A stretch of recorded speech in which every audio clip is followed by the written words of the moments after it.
आम्ही या देशाचे नागरिक आहोत। हा देश भारत देश संविधानाने चालतो, हिटलरशाहीने चालत नाही। आज या 15 दिवसामध्ये संबंध महाराष्ट्रात आणि देशाला काळीमा फासणाऱ्या घटना घडतायत। 4 वर्षाची मुली या राज्यात सुरक्षित नाही, ह्याच्यासारखं दुर्दैव नाही।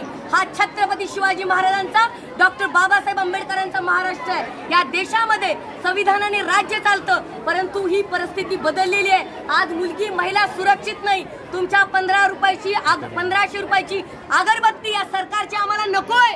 आम्हाला स्वाभिमानाने जगणारी आमची युवती, आमची बालिका, आमची महिला हवी आहे। म्हणून संबंध जिल्ह्याच्या वतीनं, धाराशिवकर उस्मानाबादकरांच्या वतीनं आम्ही सगळेजण या जिल्ह्याचे नागरिक म्हणून रस्त्यावर उतरलेले आहेत। एकच इशारा देते, यानंतर जर या महाराष्ट्रामध्ये असं घडेल तर आम्ही कुठल्या कायद्याची वाट बघणार नाही। रस्त्यावर पळू नराधमांचा एन्काउंटर केला जाईल।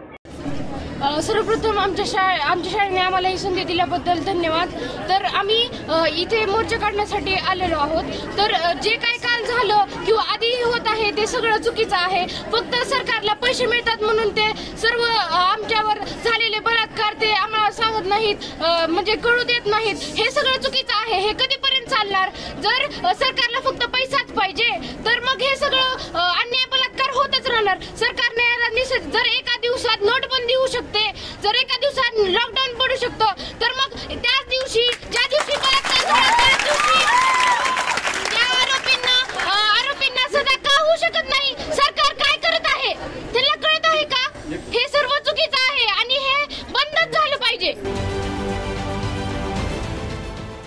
देश विदेशातील प्रत्येक घडामोडींचे लाईव्ह अपडेट मिळवण्यासाठी आता साम टीव्हीच्या सर्व सोशल मीडिया प्लॅटफॉर्मला लाईक, फॉलो आणि सबस्क्राईब करा।